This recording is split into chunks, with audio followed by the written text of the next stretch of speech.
আরে তুমি বেড়া কেন? তুমি তো বেড়া হলো, আমার ট্যাক্সের টাকায় চলো। আমরা তোমাদেরকে সাবধান করে দিতে চাই, আগামীর যে গণ অভ্যুত্থান আসতেছে, এই গণ অভ্যুত্থান কিন্তু তোমাদেরকে সাইজ করার গণ অভ্যুত্থান।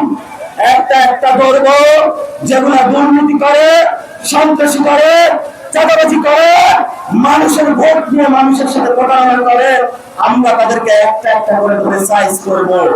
আমরা ধৈর্য ধারণ করতেছি।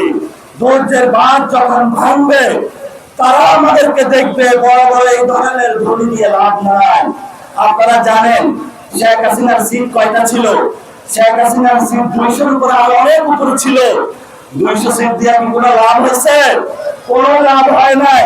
200টাই হলো পালাইছে হলো দিল্লিতে, সাথে হলো তার সাথে সাথে মন্ত্রীগুলো পালাইছে। এমনকি বিভিন্ন জায়গায় তাদের নিয়োগকৃত চামচা, মাস্তান, গুন্ডা সবগুলাই পালিয়ে গেছে। 200 সিটের বড়াই করে আমাদেরকে টোকা দিয়া লাভ নাই। জনগণের একটা টোকায় হলো আপনারা টিকতে পারবেন না। এই জন্য আমরা আপনাদেরকে বারবার হুঁশিয়ার করে দিচ্ছি, বাংলাদেশে শেখ হাসিনার বিচার হবে, আওয়ামী লীগের বিচার হবে, জাতীয় পার্টির বিচার হবে, সংস্কার বাস্তবায়ন হবে।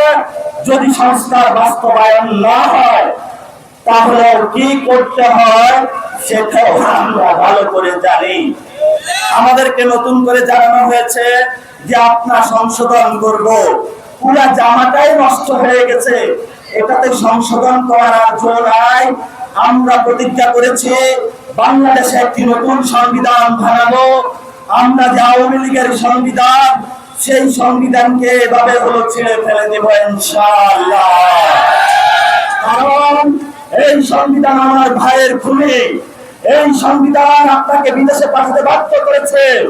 এই সংবিধান আপনার কর্মসংস্থান করতে পারে না।